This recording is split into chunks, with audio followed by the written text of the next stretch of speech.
Hello, everybody, and welcome back to Cobbler's Vlogs, where today I'm absolutely delighted and it's an absolute pleasure to welcome former Premier League referee Bobby Madley to the channel. How are you doing, mate? How you been getting on? Where are you? I'm all right, mate. It's the first, it's quite funny. Whenever I refereed, nobody was ever delighted to welcome me anywhere. Since I finished refereeing, everybody's delighted to welcome me onto the podcast. It should just be a professional podcaster instead of referee. It's much better for the ego. I'm all right, mate. Yeah, I'm in Oslo at the moment, so I'm still over in sunny Norway. Two words you probably don't expect to put together, but yeah. So I'm over here at the moment. Obviously, trying to support my missus a little bit. She's a nurse, so obviously all the medical staff over here, just like they are the NHS staff in England, do an Yeah, incredible job.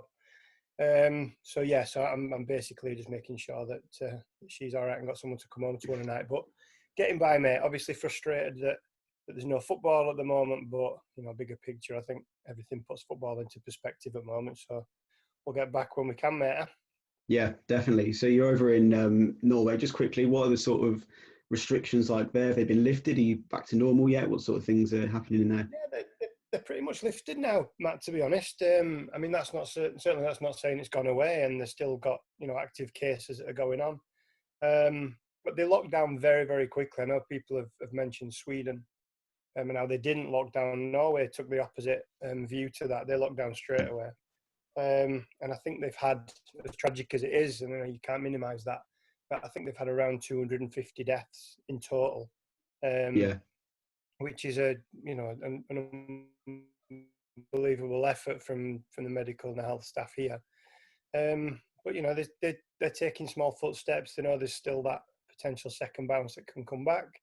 Football restarts, or professional football restarts here mid to late June, and again it's just tiptoeing into that to make sure everything's okay. So it certainly doesn't feel as bad. Obviously, I keep an eye on the British news. I think it's a lot worse in Britain than it is here at the moment, yeah. which is really sad to watch from a distance. Cool. So moving on to what we're here to talk about, refereeing and your career. So how did you first get into refereeing? How did you start? I fell into it, mate. It was a total mistake, to be honest. I played as a young player. I like to throw it out proudly. I still hold the record for my local junior team for most goals in a season of '91, which was quite productive. And I went to play locally. I went over to Leeds and I went to Barnsley. And at 16, I didn't make it. It's as simple as that. I wasn't good enough. I had struggled with injuries. But I think that's everybody's excuse, isn't it? I just wasn't good enough. I didn't progress as quickly as the other guys who did make it. And I played for my junior team throughout that time. And because Leeds and Barnsley, they were a good level of football, and back at my local team, as much as we were a good team, the teams we were playing against were not always the best. It was just a frustration. I had a proper ego as a kid as well, to be honest. At 15, 16, I thought I knew everything about football. We had the same ref, little guy who refereed us every week. And I just used to give him hammer. Looking back now, I can't believe I never got a yellow card as a player for dissent. I was shocked at it. But I used to hate refs. They just, for me, they were just pointless. They'd never played the game. They didn't understand it. And this little old guy who refed us every week just said, look, you know what, Bobby, you're a decent player, but you let yourself down because you talk nonsense. You think you know everything. And he challenged me. He said, look, take a referee's course. You never have to ref. You don't have to be a ref. You don't have to ref a game, but just go learn the laws of the game. Take an exam, qualify as a referee, and then you can call me what you want. And I thought, that's too good an opportunity to miss, innit? So Yeah, basically on pure ego, mate, I took the course. There was no practical element to it like there is these days. It was basically go and sit at Old Toffs Cricket Club in Wakefield on a Thursday night for a couple of hours for 8 weeks, read the book, learn the laws of the game, do an exam. At the end of that, you're a ref. No one ever teaches you how to blow a whistle, or didn't at the time. No one taught you, how to manage players. So at 16, I was qualified, and I took Andy, my brother, along just for some company more than anything. He'd no intention of being a referee. yeah, He hated them more than me, to be fair. And we both ended up as professional referees, so it weren't a bad decision in the end. And so yeah, fell into it. Just sort of started doing some local junior games. The money was all right, £10 to £15 for a 16-year-old. I was 6 foot at 16, so I didn't look 16. And I went straight into open age football. in Wakefield League, which football in the north is pretty tough. You know, Saturday and Sunday grassroots football is pretty tough up north. So I kind of got thrown into this game, Ossett Panthers reserves against Walnut Tree reserves in Wakefield second division. And a kid hit his own player in my first game. He punched his own player. And straight away, I'm thinking, can I send him off for that? Because it's his own player. Is that a red card? And you start realising, God, I don't know anything about football, actually. You know, I think I might know the game, but I didn't know the laws of the game as such. I sent him off.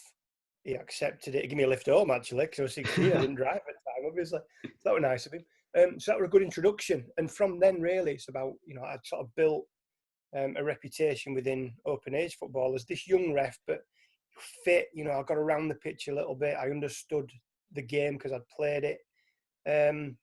So that probably helped. So it was a good introduction, but yeah, it was a complete mistake, really, that I ended up as a ref. It was just my ego that ended up, you know, made me referee. So you say you went straight into open age football then. So how did you then progress from, I guess, were you in the sort of Yorkshire Counties League before you then, how did you sort of progress up towards the National League and the EFL? Yeah, so I obviously start as level 7 as a referee and work your way up to level 1 or level 0, I suppose, is the FIFA list. Those first few years, I didn't know anything about having, you know, careers as referees. I really didn't. I still wanted to play. So it was never a consideration. I enjoyed the money side of it, I won't lie. You know, I think that's a great incentive for any young referee. But I really enjoyed going out there and refereeing, and I like communicating with people. I like chatting with new people. So I actually spent a couple of years at level 7, you know, within grassroots, and level 6. And in those 2 or 3 years, I was refereeing 120, 130 games a season. Now, I see young referees now who are refereeing 20 to 30 games and wanting promotion, and then 20 to 30 games the next season and wanting promotion. By the time they get to semi-professional football, they've refereed 80 games, you know, and that's not good enough experience if you're going to be able to succeed at that level. So I was doing 5 games a week, and, you know, I was refereeing Saturday morning for my school team, or one of the school team, the younger ones. Saturday afternoon, the Wakefield League. Sunday morning, the Wakefield Sunday League, and then 2 Ossett Town junior games on an afternoon. And every game there, you're learning from something. So I progressed. I got a double jump, actually, from level 6 to 4. And in that first season at level 4, I finished second on the list. Finished second to Andrew Madley from Ossett, which is that hurts a little bit. And again, you need a little bit of luck as well, Matt. You know, you do need some luck. And that season, they had restructured a little bit at level 3. And they took 2 off our league, off the West Yorkshire League. And they never did that. They only ever took 1. Had they have only taken 1 that season, I wouldn't have been promoted. So because they took 2, again, a little bit of luck, I just happened to be promoted in my first season with Andy in his first season as well to level 3. Probably the best thing that happened to me at level 4, actually, is the second game. Because I'd gone in, the danger is you start believing as a young referee when people are saying, "Oh, you'll be a Premier League referee, you'll be a FIFA referee." Yeah. You start believing that. It's quite a dangerous thing.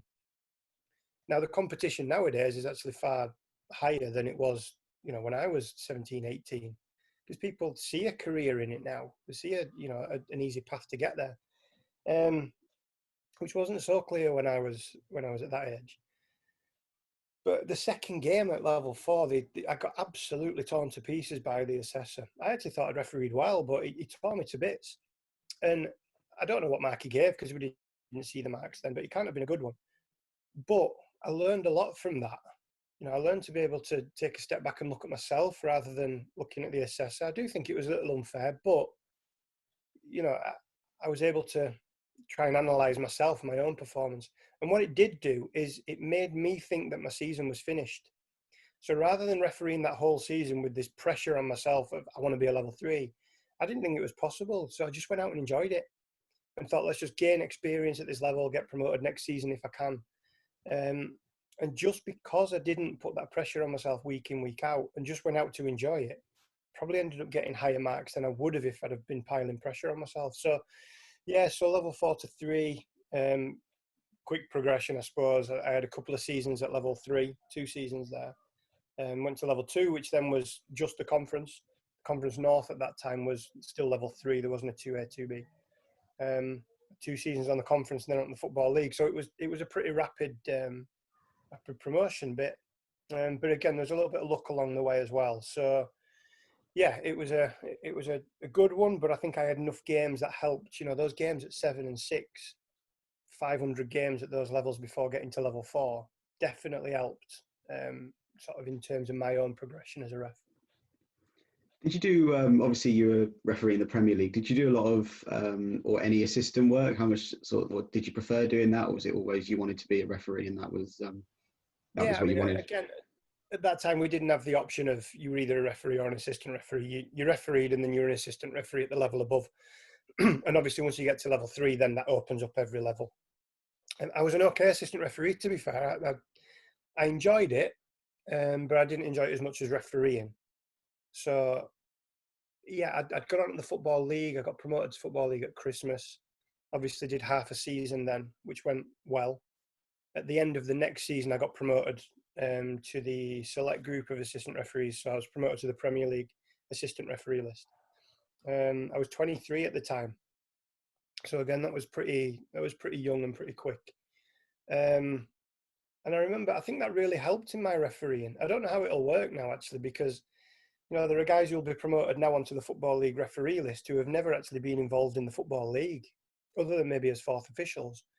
And I know that working with real quality refs in the Football League helped me as a ref, because I was able to listen to them on the microphones, how they manage players, watch how they manage, you know, good professionals. And then that one season in the Premier League, you know, my first game was Hull City against Wigan Athletic. Mark Clattenburg was the referee. So to work with people like Mark, Howard Webb, Martin Atkinson, Michael Oliver, Mike Dean, week in, week out as an assistant, and then go and referee my own games as well on the conference, really helped me develop as a referee. So, so I only had one season. At the end of that season, I basically had a choice to make. I'd refereed really well on the conference. I think I was second on there at the time. And I had a choice. Do you want to go for an interview with no guarantees at all to go onto the Football League list as a ref, at which point I would have to stop being an assistant referee on the Premier League, or you can stay on the assistant referees list on the Premier League, stay as a ref on the conference, and then there's a potential then obviously to move on to the FIFA list of assistant referees. So my choice at that stage, mate, was do you want to run the line at Barcelona, or do you want to stop doing that and referee at, you know, Macclesfield and Grimsby and Lincoln and top places that I love going to, you know, but it's whether you wanted that glamour of 100,000 people on a Champions League game, or do you want a cold Tuesday night at Mac with 1,200 people, you know. And I loved reffing, and there was one game that season that just answered that for me. I loved the Premier League, don't get me wrong. And like I said, I was all right, I was a decent assistant. But I went and reffed Luton against Oxford on a Tuesday night down at Kenilworth Road. Packed house. It was first against second or first against third, quite late in the season. I think Oxford scored, and then Luton scored 2 goals in injury time to win the game 2-1. Carnage, riot police and everything. It's mental. And I just knew. I knew walking off from that game, I thought, this is what I want to do. If the manager's coming to knock the door down at the end of the game, I want it to be my door. I don't want to have to sit there as an assistant, and I want to be the one who leads this team. And that choice I made at the end of the season was, I want to ref. I back myself. I'm 24.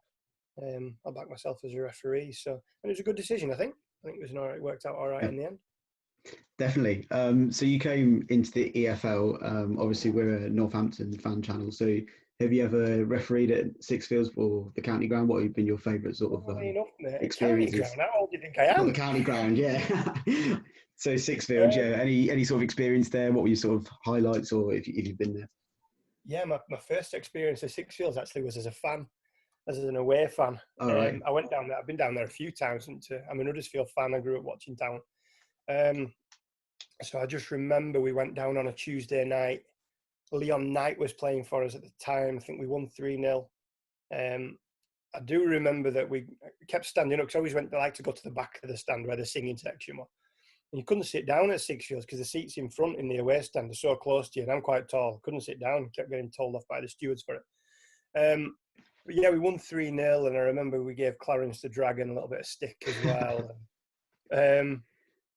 I enjoyed it. I went a couple of times actually to Sixfield as a fan, but as a ref, ironically, when I was still a conference referee, when the first round proper of the FA Cup comes along, the guys who are refereeing well in the conference are sometimes given that opportunity to ref at a football league team. So I was appointed, when I was still a conference ref, I was appointed to ref in the first round proper of the FA Cup at Northampton. So that was actually my first trial game as such to be a football league ref. Oh, okay. It was Northampton against Fleetwood.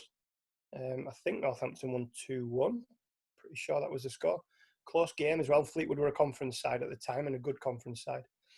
So yeah, I've been down there a few times. I have been there a few times. Called one off and that didn't please people. But yeah, and I seem to remember I was there one evening when you gave someone an absolute pounding. It might have been Morecambe. 5 or 6, I think you knocked them for that night. And yeah, it's always been a nice place to go. I've always enjoyed going down there. So yeah, all good. Good. So Just because before we get, McDonald's on top of the hill, mate. That's the only reason. yeah, that's it. Yeah, Go and yeah, a couple of pubs as well now. Yeah. So obviously, when you got to the Premier League, you had quite a dramatic debut, which I want to come to in a minute. But before that, what were your sort of favourite games in the EFL? You mentioned that Luton v Oxford game. What were some of your other favourite games? Yeah, I was fortunate because obviously you start refereeing well on the Football League, you're going to get some of the bigger games. Probably the best game that I had as a Football League referee was probably my worst game as a Football League referee, if that makes sense. Nottingham Forest against Derby, two teams who, as you know, are not huge fans of each other. If you get that game, you're doing well. You know, you've got to be trusted to be able to go and ref that. And that was probably my first real big challenge as a Football League ref. I refereed the first game like I wanted to watch it. And that was rubbish on my part. The commentators, Robbie Savage, I think, commentated on it. At halftime, his comments were, referees refereeing this like a proper derby game. And I didn't mean to do that, but I got sucked into the occasion a little bit. Huge atmosphere, huge tackles. Missed a red card in the first half, a clear red card. I didn't even yellow him, to be honest. And I let far too many big tackles go. Started to lose control, which is great for television because that's what they want to see in those games. They don't want to see people sent off. And then we came out for the second half, and from my angle, it looked like Dexter Blackstock gives someone a proper elbow, and it isn't. He catches him with the arm. It's a yellow card.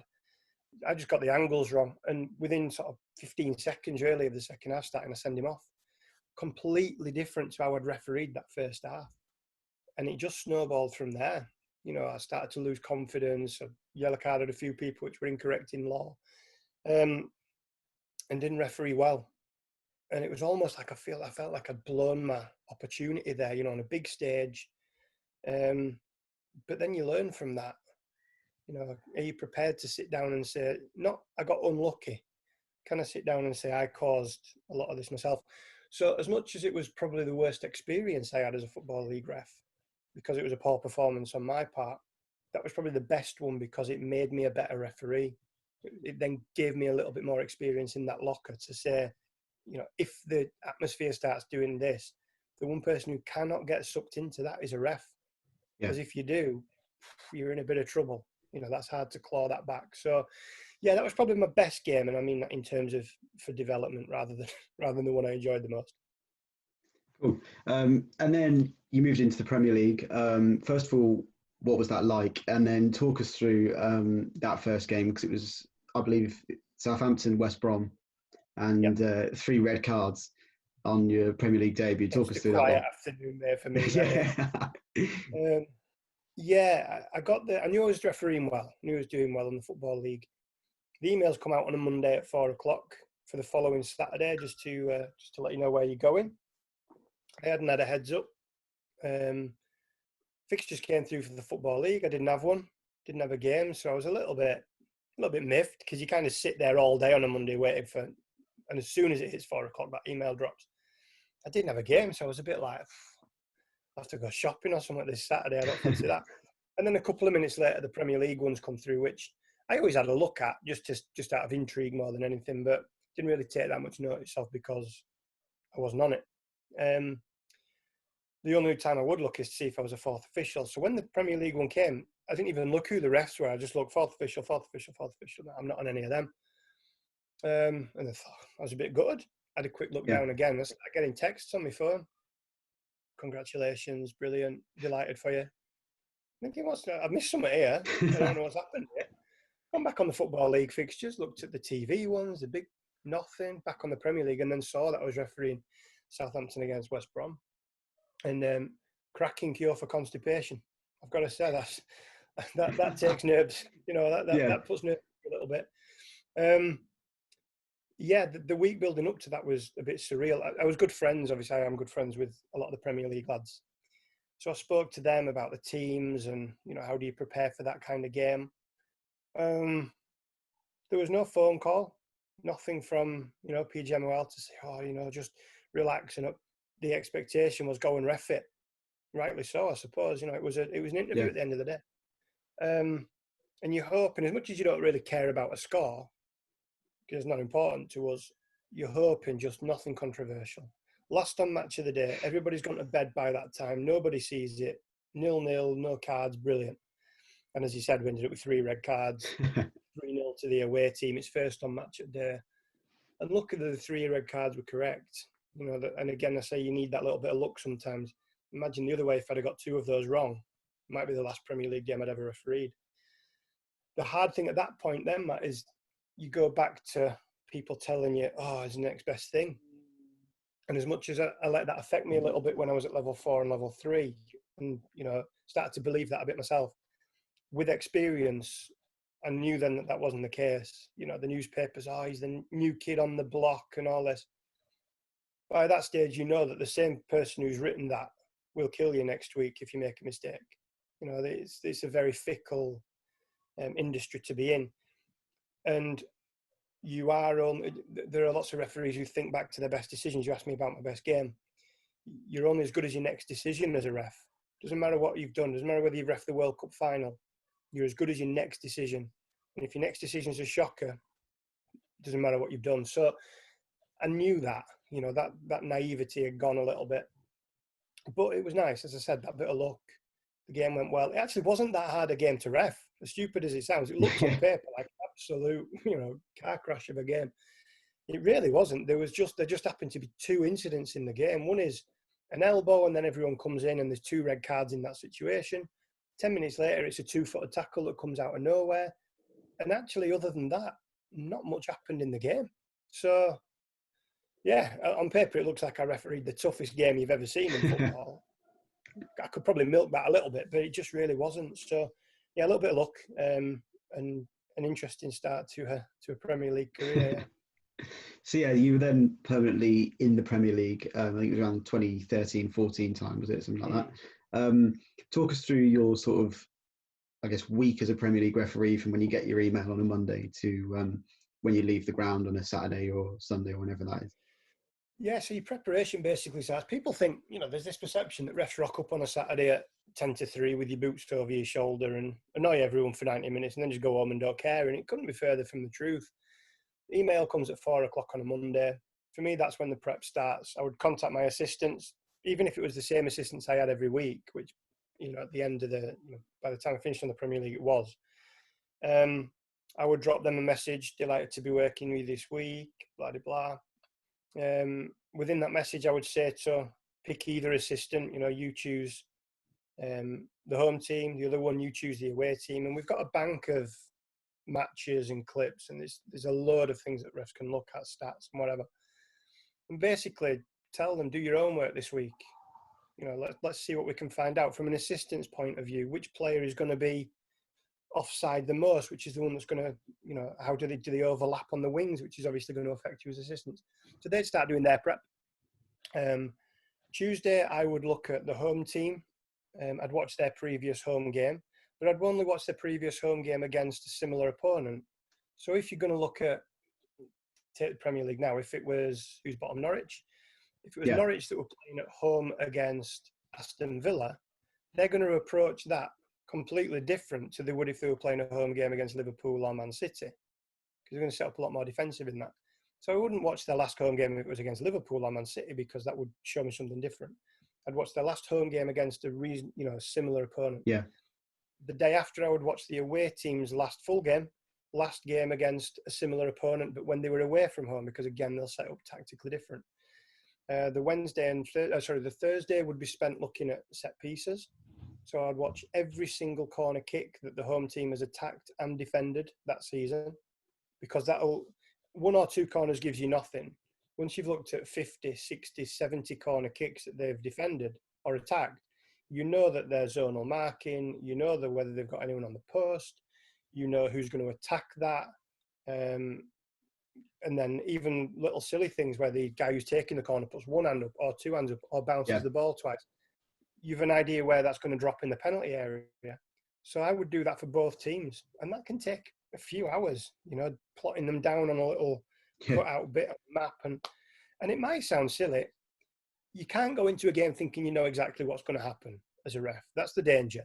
You can actually go in over-prepared, I think, in that sense.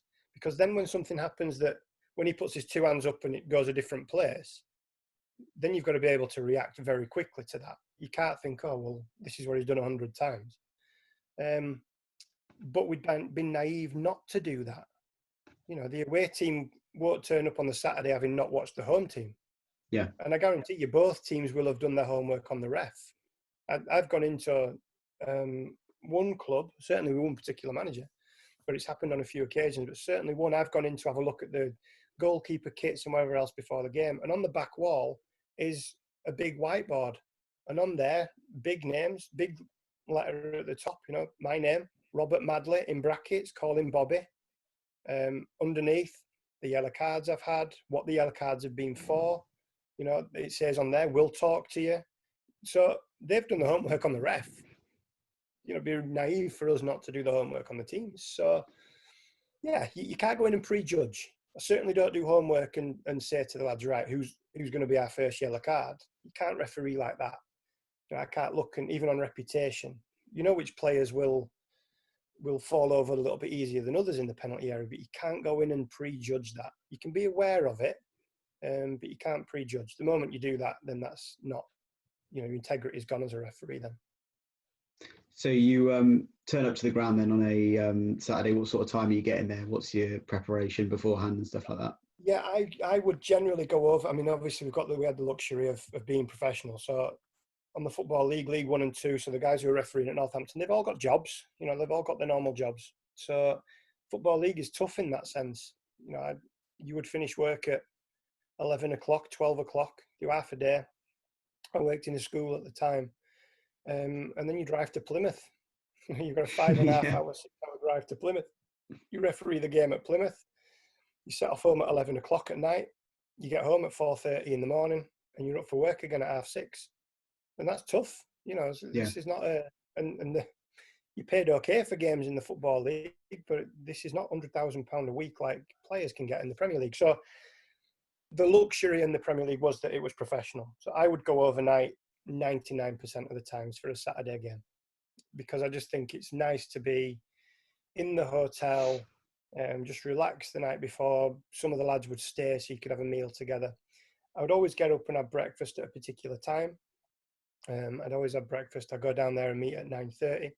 If the lads had stayed over, they were welcome to join, but didn't have to. There was never forced to do that. And then we'd meet at 11 o'clock in the meeting room at the hotel. We'd talk about things that we've discussed during the week, things that we've learned about the teams. And then around 12 o'clock, we'd jump in people carrier and take us to the ground. These are Premier League games. Obviously, Football League is slightly different. You would drive yourself to the stadium. Yeah. But you get there, you'd have a security briefing before the game with the police, with the stadium managers, any issues that's going to happen. You'd meet the captains 75 minutes before the game. They'd come in with the manager generally. And it's not about telling them this is how I'm going to referee and this is, they know you. There's only 20 teams in the Premier League. You come across them a lot, across the captains a lot. It's basically just getting any messages from security that need to be passed on to the teams. And any of my messages, to work with me, don't work against me. And, not to throw your arms in the air and tell your lads, if you do that, it's going to be a really cheap yellow card. And if you ask me the question, I'll give you the answer. It's throwing your arms at me and asking, because they'll be accompanied with a yellow card. So And then it's just basically prep, get your head ready for the game, go out and warm up and ref it. I like my changing room to be a nice atmosphere. I have music on there. I ask the assistants during the week to pick 3 tracks each that I can stick on a playlist so that we've all got a little bit of our own music. And I just try and make it relaxing because there is a lot of pressure refereeing on Premier League games. It isn't like going out on a Parks game. And you've got to get yourself into that calmest, most focused mindset that you possibly can, whilst being aware that other people around you are also trying to do that. And some are very different in how they do it. Some will bounce around and be dead excited. Yeah. You can't tell them to calm down because that's their style. That's what they want to do. There are other guys who will sit there and just look petrified, but they're not. They're just focusing. So again, all these dynamics happening.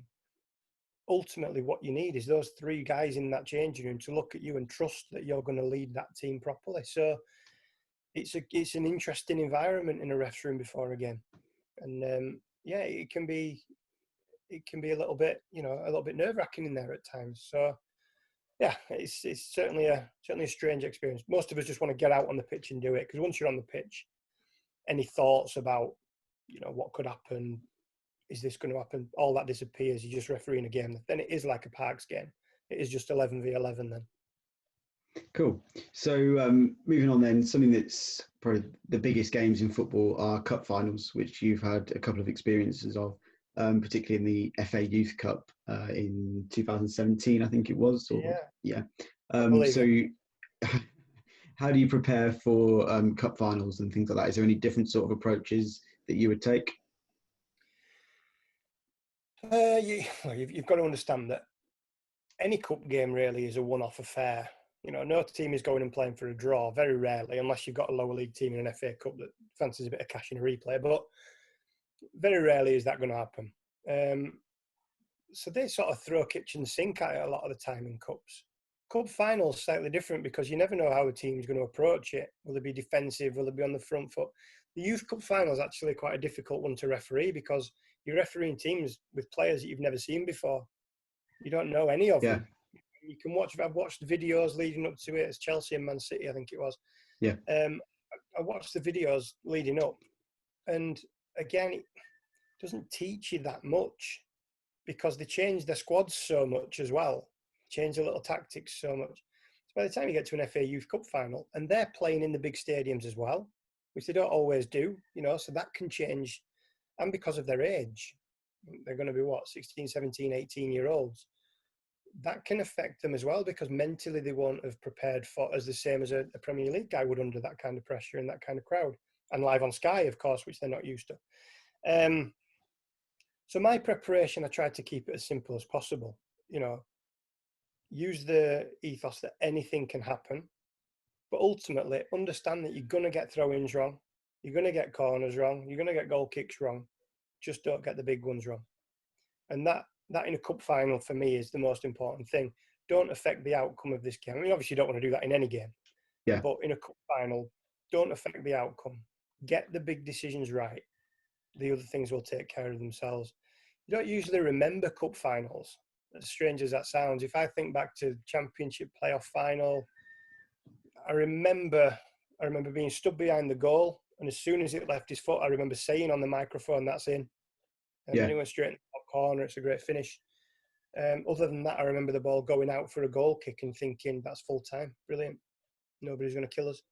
Yeah. And that you're concentrating that hard on the game that you don't want to make that mistake. So, yeah, they don't become memorable. The occasions become memorable, but not so much the games. Because, as I said, if you're focusing as much as you should be, you're not running around thinking, oh, this is great.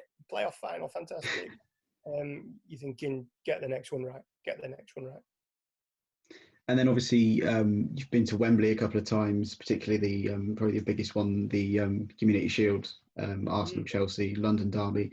What's the Wembley experience like compared to other grounds in maybe the Premier League and the Football League? Yeah, I think Wembley's quite special, and there's something, obviously we're English, and you were going to say that, but there is something special about Wembley. I think I had a look at that. I've officiated, I think 3 times on Tottenham games there, which don't really count as Wembley, because interestingly, they never felt like you were at Wembley. That just felt like you were at a really nice stadium. Usually when you go to Wembley, it's because it's an occasion.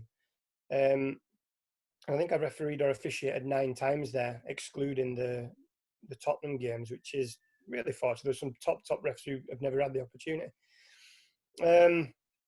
I got my first experience at Wembley actually was as an assistant, and we were actually the first team of English officials to do a game at the new stadium. Oh, right. England under 16s played Spain, and I was only conference assistant at the time.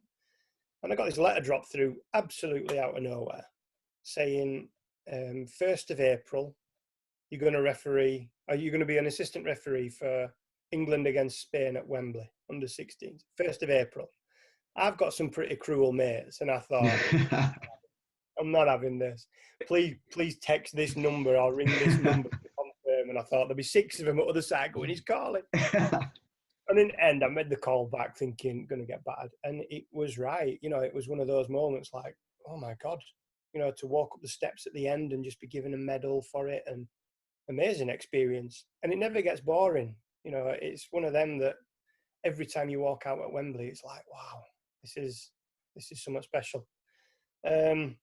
Yeah, there's memories that people can't take away from me with that stadium. And I'm a bit of a geek with football stadiums. I love new stadiums, but there's just something very, very special when it comes to Wembley. You talked about the Community Shield and getting decisions right. Community Shield is, I think, one of the most pressurised games as a referee, because as much as it's, you know, okay, basically it's a charity game. Yeah. But it's the season opener. Everybody's waited all summer to get back and watch football, and suddenly you've got this. I had Arsenal-Chelsea, so again, it's a big game. And you know it's got to go well, both for yourself, because you want to get the season off to a good start. You know that everybody's watching because there's no else to watch that day. But you want to get the refs, the group of refs, off to a good start as well. And there's a red card in that game for Pedro, I believe. And he puts a tackle in, and I'm looking at it, and he catches the back of his leg. It's not a great tackle. And in my head straight away, I went, that's a red card. But he stayed down injured, like with a hamstring injury. And my fourth official saying, oh, they're taking Pedro off. And now the easy option is just yellow card him. They're going to take him off anyway, and it doesn't really cause an issue. My assistant's gone, what do you think? What are you thinking? I said, I'm going red.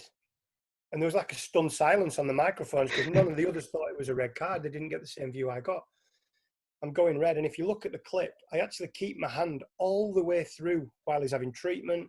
I keep it in my right pocket all the way because that's where my red card is.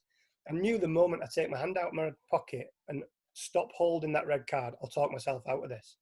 I'll take the easy option, which is no one on the pitch is expecting a red card here. Just give a yellow and he gets subbed. And we look back and go, oh, yeah, it could have been red. But no, I've got to do what's right. And actually, Theo Walcott comes up to me. He's an Arsenal player. He comes up to me and he said, and again, you can see it on the replays. He looks and says, that's got to be a yellow card. And this is a Chelsea player that's committed. Yeah. That's got to be a yellow card.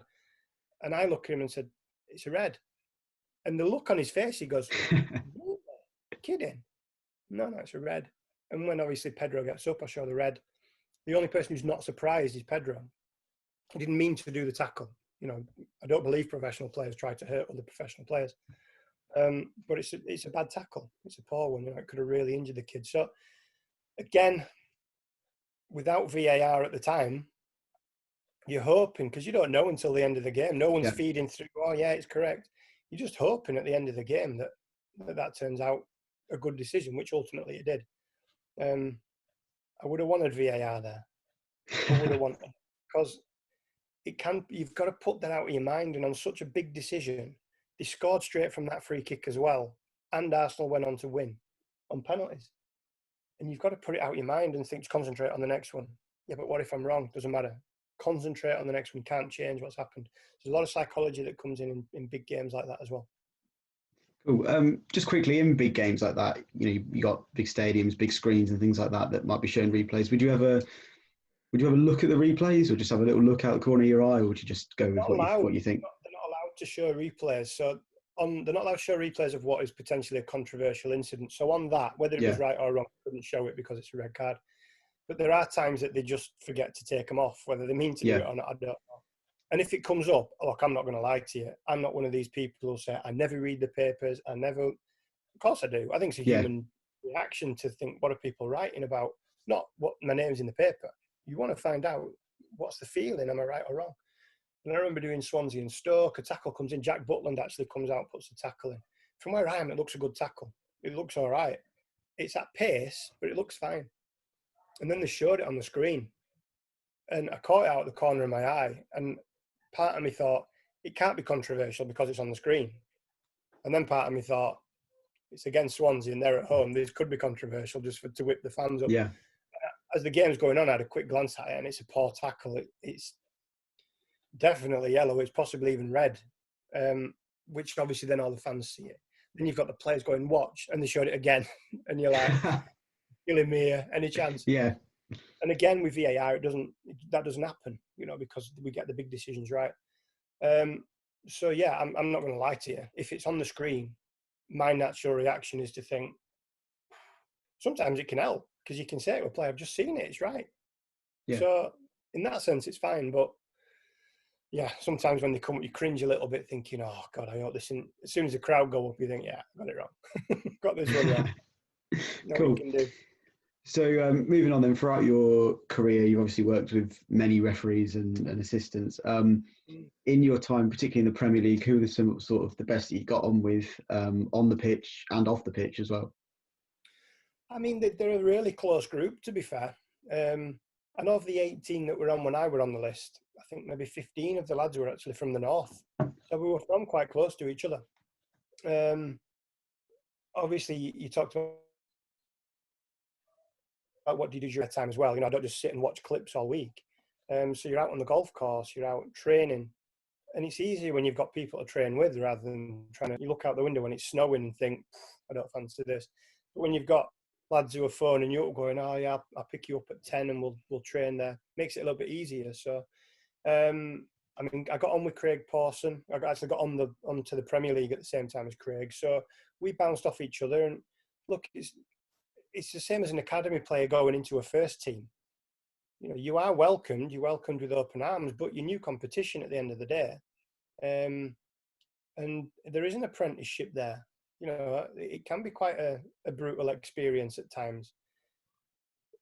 We're quite honest. I'm quite honest with people, but it's hard to sit there and say to someone like Mike Dean, who's refereed 500 Premier League games, and I'd done at that stage maybe 2. It's quite tough to sit there and go, I think you're wrong there, Mike. What you should have done is, but you're at the same level, so you've got to do it. And don't get me wrong, Mike would sit there and take that from you. You might get a comment back. How many games have you done again? And you feel about that big, but it kind of builds your character within the group. You earn that respect within the group from the guys. So yeah, you've kind of got to find your feet pretty quickly, or you can get eaten alive. And I don't think that's a bad thing. I think that's a really positive thing. But yeah, I got on with most of the lads. I mean, I worked with John Moss was actually my boss for a few years. John's a head teacher in a primary school, and I worked at 2 separate schools with John. One of the schools when we actually started working together. Neither of us were on Premier League at the time. I think John might have been on the Football League as a ref. I was an assistant, so that was nice because we could train every afternoon, every dinner time together. And we ended up on the Premier League, which again was even better. So John, I'm really close with, but I am with most of them. I could pick the phone up to probably anyone in that group and say, look, I've got a bit of an issue. Can I chat to you about it? Which I think is a good place to be. Cool. So moving on from sort of people around you, in terms of the people you were working with in terms of players and managers, who were some of the worst to deal with in the Premier League, both players and managers, and some of the ones that were probably treated you better as a referee? Yeah, look, I mean, it depends on the decision you make. Let's not be naive that any player has got the potential to have a go. The danger for refs is, and I see some ex-referees who criticise refs now, and they almost come out as if they're quite proud that they were best friends with the players. And that's so naive. You're never friends with a player as a ref. There are some players that I am friends with, but that's because I went to school with them. I played in junior teams with them. Richard Wood at Rotherham's captain. Woody was in the year above me at school. We played together in the same team as kids. So naturally I know him. 2 or 3 of the lads in pro football now who I played with as 15, 16-year-old in academies who went on to play. So again, you know them. But I don't know any Premier League players personally. So to think that you're going in as their friend, they might respect you as a person, but if it's them that's going under the bus or you that's going under the bus, they'll push you every time, as you would. Why Yeah. would they look after the referee in that sense? In terms of tough players, genuinely, there are not many that I look at and think I really didn't enjoy refereeing. The ones who might come across as more of a challenge, the bigger personalities, the bigger tacklers, I actually enjoyed refereeing them more because it made me work a little bit harder. Someone like a Joey Bart, and I know he's managing now, Yeah. but someone like Joey who was playing, as a player, would I wanted to play against him? No, not at all. Not at all. That's probably why I never made it as a pro, because I suppose most professionals would say that's the kind of player I enjoyed playing against. As a referee, he was fine. If I had an issue with him on the pitch or with any of his players on the pitch, I'd speak to him. Never gave me any grief. And he would deal with that. So the perception sometimes of the tougher players, more difficult players. Craig Bellamy's quite well documented that was quite a difficult player to referee. So again, I can throw Craig's name out there, and that's not insulting anybody. He was a difficult player to ref. He shouted a lot at you, snarled a lot at you. And that's just the way he was on the pitch. There are certain managers that are the same. They'll shout and they'll snarl. And then as soon as the game's finished, they'll pop their head into the changing room at the end and say, thanks very much. I mean, Yeah. Steve Evans is a perfect example of that for me. Steve, I think, is at Gillingham now. Refereed Steve many times through my career or his teams. And he's very passionate on the side of the pitch, and maybe it goes a little bit sometimes. But at the end of the game, I don't think he's ever failed to come and pop his head in. And sometimes he's come to have a go, and we've ended up agreeing to disagree, but leave on a handshake. But most of the times, even when he's been shouting at me during the game, he'll pop his head in and say, thanks very much, thought you were good today.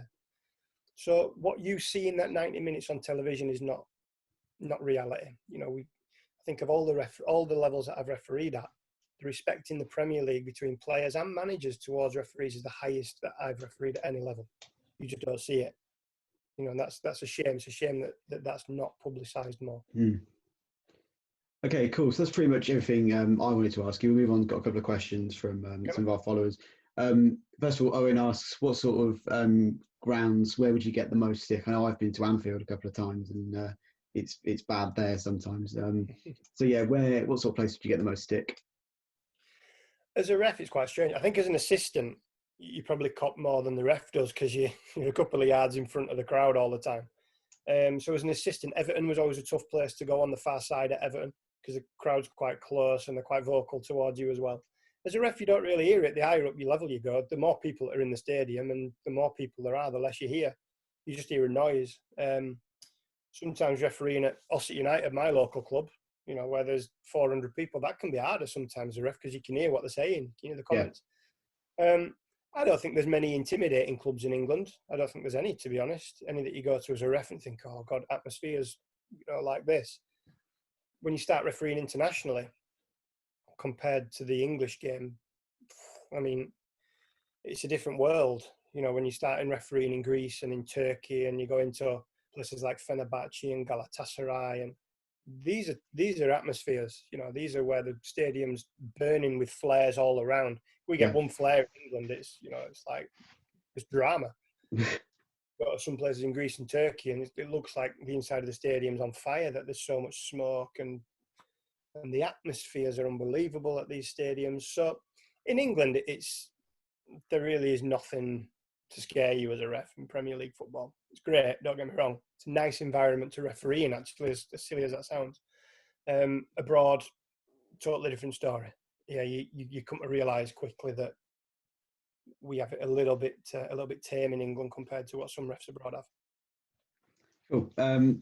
Tom asks about the Merseyside derby that you did in the FA Cup a few years back, and the Holgate and Firmino incident. Talk us through basically what was going on in your mind and how did you see that? Yeah, I think that incident probably for me highlights, and there were bits in there that I could have done much better. So I'm not going to say this is perfect refereeing by any stretch, but that highlights to me that probably 20% of being a successful referee at that level is the laws of the game, knowing the laws and black and white getting decisions right. The other 80% is how you manage situations. And that situation came about. Holgate's behind him. It gives Firmino a push. From my angle, the push didn't look that big. Surprised when I saw it on TV, actually. It just looked like a little bit of a nudge, and that momentum, because he was running forward, carried Firmino into the crowd. I knew when Firmino jumped out and ran towards Holgate that it might be a little bit more. But so my instinct was to run and get between the two players. I would never advise referees to do that. That's not best practice, because you're putting yourself in potential danger there. I'm 6'2", I'm built quite big. My natural reaction is just to get in the middle, because, and again, on a Premier League game, how many times you see a Premier League player try to level another player? It doesn't happen that much. Sunday mornings it can. Yeah. So it's probably a safer environment to do that as a ref as well. I jumped in the middle. I put my head to this side, and you can see the photographs. I think Firmino's head is here, and I put my head there as I'm stopped him. I have my microphone in this ear, so I'm listening to the information that my guys are giving me. In this ear, I'm right between the Liverpool and Everton fans. So that's a lot of noise in my right ear. The next thing I know, that Holgate spins me around my shoulder and says, "Did you hear what he said to me?" And genuinely, I didn't hear. I knew something had been said to make him react like that, but genuinely didn't hear it. At this stage, I'm made aware that there's an allegation of racism. That's when you've got to keep a cool head as a ref, because that had never happened to me before. We knew the protocols, we've been through them as a group. This is what happens if. But then you're suddenly thrown in that situation in a Merseyside derby, live on BBC. You've got to gain the trust of the players quickly that you're going to deal with this properly. My thought before that incident happened is yellow card for Holgate, yellow card for Firmino for his reaction, because it was aggressive, and we'll get on with the game. Suddenly this throws a new aspect into this. So I've got to manage that. So then it's a matter of calming down. I've got to, again, you can watch the video of it. I speak to Holgate and his captain, to Jagielka. I said to Jags, "Look, I haven't heard this allegation. I can't do anything about it right now, but I need you to trust me. We'll speak after the game and we'll deal with it. If you want to go and deal with it yourself now," I said this to Holgate, "if you want to go and deal with this yourself and take this into your own hands, I can't stop you doing it. But you end up with a red card, that doesn't help your team. Yeah. So you have to trust me. Just trust me that I will deal with this after. I can't change anything now." And to be fair, he was good. He didn't do anything. Didn't want to take that into his own hands. I went and I spoke to my fourth official, who was John Moss. The commentary on the television says, "Oh, he's gone to ask John Moss whether he's seen anything about the push." At that stage, mate, I wasn't interested in the push. I wasn't interested because there's a much bigger thing to deal with. The protocol is that you speak to your fourth official, you make them aware, because they can make a full written record of exactly what's said at the time. You're not then thinking back after the game, "Oh, did he say this? What happened? Was that Holgate or was it?" So you say it straight away to your fourth official, "This is what's happened." They make a note. They make both managers aware of the incident. And this is the first half. We've still got to come out to the second half. And I went back, and the commentators are saying, "I can't believe he's not giving anything to the players." At that stage, what good is 2 yellow cards? For a yellow card, Firmino, people go, "What? He's got a yellow card because he got pushed into the stand and he's got a yellow for it." A yellow card, Holgate, he's going to go bang, because he's thinking, "Wait a minute, I've got a yellow card here," and he thinks he feels he's been racially abused. So at that stage, control again. Yellow card has to mean something. It's got to help you to control the card. What's the point in throwing one out if it doesn't mean anything? So in that situation, I've said to both players, we're not going to yellow card. We're just going to get on with the game. Spoke to captains, to Milner and Jagielka. Let's play football and let me deal with it properly after the game. And it was done properly. It's a tough situation to be in. Yeah. But as I said, I think 80% of being a top referee that's top referee. That sounded really big-headed. I didn't mean it that way.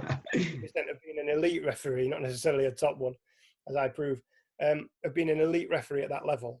I think 80% is management and staying calm enough to think, right, is there a prescribed way of doing this? Does it have to be 2 yellows? Or can I use a bit of personality, and can I use a bit of empathy and understanding and manage this to make sure that all the players are safe? Nice short answer for you there, mate. Yeah, cheers. Well, we've got this file about... We've got this file about talking about VAR, but one of the questions is about it. First of all, have you had an experience with it? And the main point of the question is, how would you improve the efficiency of the decisions that are being made? I did a lot of the training, so they've been training on this for a few years, actually, the refs, behind closed doors and training games and whatever else. And look, everybody expected VAR to be perfect from week one. That's the problem with our media in football. We say one thing, oh, it's brand new, it's new for the refs. And week one, when they get one wrong, batter them. So this is brand new for referees as well. No matter how much training you do, I could go out and train 200 penalty kicks a day. But suddenly when I get thrown into the World Cup final and someone says, you've got to score this or we lose, that's different. It doesn't matter how many penalty kicks I've taken in the park. That's different. Yeah. It was the same with VAR. The guys didn't get an opportunity to referee in competitive football until the Premier League. They did a few FA Cup games. But when it's properly going, this is the Premier League. It's the most watched league in the world. There's an expectation of perfection. To expect that straight away was naive. I actually think it was a success last year. I think the timings that it took will be improved. There's almost a fear of we have to get this right at the moment, and we do. We do. Yeah. But it's better off taking your time and getting it right. You look at a new driver. What would you rather? My little girl's 11 at the moment. When she starts driving at some age, I'd rather her drive everywhere at 30 mile an hour or 26 mile an hour and know she's safe and getting this right than thinking, oh, well, she's qualified now, so she can just drive around at 50 over the speed limit. I wouldn't want that. That's when accidents happen. So we can't have the same pundits that were coming out and saying, we need technology. It only takes 5 seconds. It may only take 5 seconds to see the right angle. But when you've got 24 angles to look at, and 23 of those are not conclusive, but angle 24 shows you exactly what it is, that's not going to take 5 seconds. It can take time. And you can't look at one clip and go, yeah, oh no, nothing happened. And then 2 minutes later, Sky find another angle and go, it's a clear penalty. What's the point in that? All credibility goes from VAR. So it is going to take time. It's going to take time out of the game. As a fan, I'm not huge on that. I love that instant, the Aguero goal, for instance. I don't think we'll see that again because he'll score and then there's that sudden, oh, did someone handball it? Was he offside? Was he? Yeah. At that time, nobody cared because it's just a goal. But as a ref, I think it's a success. Take away the armpit and the toenails that was talking about all the time last season, which is not the ref's fault. That's the laws of the game. It's black and white. Take them away. I can't think of too many where I looked and have gone, have you got that wrong? How's VAR got that wrong? There were mistakes, but I'd say 99% of the big ones were actually rectified and they were correct. So it can only improve. I think the stadium has to improve, the stadium experience, because I think the frustration at the moment, mate, is that no one really knows what's happening. So on TV, I think if you've got the live feed between ref and VAR discussing what's happening, I think that's positive. There's no secrets. There's no secret in the guy going, yeah, it's a red card. Because 10 seconds later, when everybody sees a red card, it's not a secret anymore. So I think television should have that. I think it would help educate fans as well in terms of thought process. Not just it's a red, but they'll hear that conversation of it's excessive force, his studs are high, he's caught him above the ankle. By the time they've actually finished that conversation, the majority of people watching will go, yeah, it's a red card. And it'll help educate a little bit. In the stadium, stick it on the screen. Let them do like they do in rugby. Involve people in it. Yeah. Let them have apps or whatever else so they can listen to the conversation in the screen. We've got the technology for that. I'm sure it'll move forward. Premier League's an innovative league. It's got the money to do it. So I'm sure it will. I actually think it's been a positive start to it and it will only get better. Cool, brilliant. So just quickly, you've been out of English football for about a year, 2 years now, and what are you doing now, looking to come back into it at League One and League Two level? Yeah, so I mean, I think it's quite well documented why I left. It wasn't particularly a choice of mine to leave. I've never tried to defend that, and I've always been more than open to discuss that reason as well. I made a huge mistake in my own sort of private life. I got let down a little bit, but one thing I learned as a referee is that you accept responsibility for your own actions. I can't manage other people and what they do. So yeah, I let myself down, mate. Look, it's as simple as that. And for me, the door was closed to English football. It was tough. If 18 months of mentally, it's been difficult. But I was given the opportunity to come back. I came to Norway. My partner's Norwegian. We came over here. She's working, and I refereed here for a season, which was different culture, different style of football. But it just kept that little bit of sanity, I think, to me, because it's the one thing I still had in my life from England that I could carry on doing here. And I was refereeing in the 4th division and 3rd division here, which is basically 10 people watching on an artificial pitch with no stands. And it would have been easy to think, oh, I'm better than this. This is rubbish. Yeah. But I loved it. It just probably fell in love with football a little bit again last year, because it made me realise how lucky I was in the Premier League. Maybe you take it for granted a little bit sometimes that, you know, you're in these incredible stadiums. And the one thing that always highlighted it a little bit and kept me feet on the ground in the Prem was when we were walking out on the pitch an hour or so before the game, and you'd see people doing stadium tours. There'd be 40, 50-year-old guys there, you know, looking and daring. Do they just put the toe on the grass? It says keep off the grass, but do I just put my toe on it? And you think, God, that's what this game means to people. And we walk over that rope and straight onto the pitch as if it's nothing. And you start to appreciate what you do then, because you realise how much it means.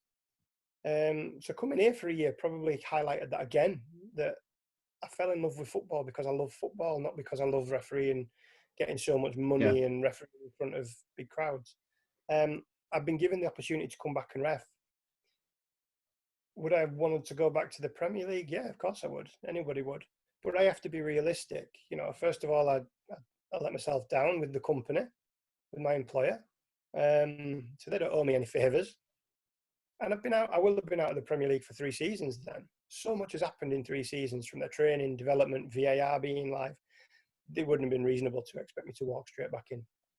A championship was a possibility and something I couldn't have thought about. But again, they're full-time contracted. So to me, to walk into that will affect somebody's job, because there's only a certain budget and a certain number of refs. So they placed me in League One and League Two. I've had a lot of people say, oh, it's harsh, you don't deserve that. I said before, mate, I really love refereeing at League One and League Two grounds. So to me, I can't wait to get back. I'm just so grateful I've got the opportunity to do that when I thought that was over. I'm only 34 now, and I still have ambition. The door, I believe, is still open to get back to the Premier League, but I've got to earn it. I'm not going to get any favours. If I'm top of the list, I've got a chance. And it's as simple as that. Yeah, it's going to be interesting coming back. But I've done it once. And even as a Premier League referee, I loved going to places like Sixfields and anyway, you know, the Football League grounds. I said I'm a bit of a ground geek, so I quite like it. I like Football League football. So yeah, I've got the bit between my teeth a little bit, and I'm not out to prove anything to anybody. That's the main thing. I don't feel any pressure there's no embarrassment for me to go to these stadiums anymore. The fact is I made a mistake. I might have been more embarrassed if I'd have been kicked off because of performance, because then there's pressure on you. Yeah. I don't think there is. You know, I didn't get kicked off because I was refereeing badly. I got sacked because of something I did off the pitch, which I accept. So we'll see. Yeah, I'm hoping to go in like I did at level 4. No pressure. Enjoy every game. Take every game as serious as, you know, as I would if it was the FA Cup final, because I've always done that through my career. And hopefully that'll stand me in good stead. And if I can stay fit and healthy, then we'll see what happens. Brilliant, cool. Well, it's been absolute pleasure having you on. Thanks for your time, and hopefully we'll maybe see you at Sixfields as well, and sometime soon, maybe refereeing the Cobblers. Thank you cool. for having me. Yeah, so thank you again to Bobby for coming on. If you've enjoyed the video, please leave a like on it, hit subscribe, share it with your mates, and until next time, we'll see you later. Bye bye.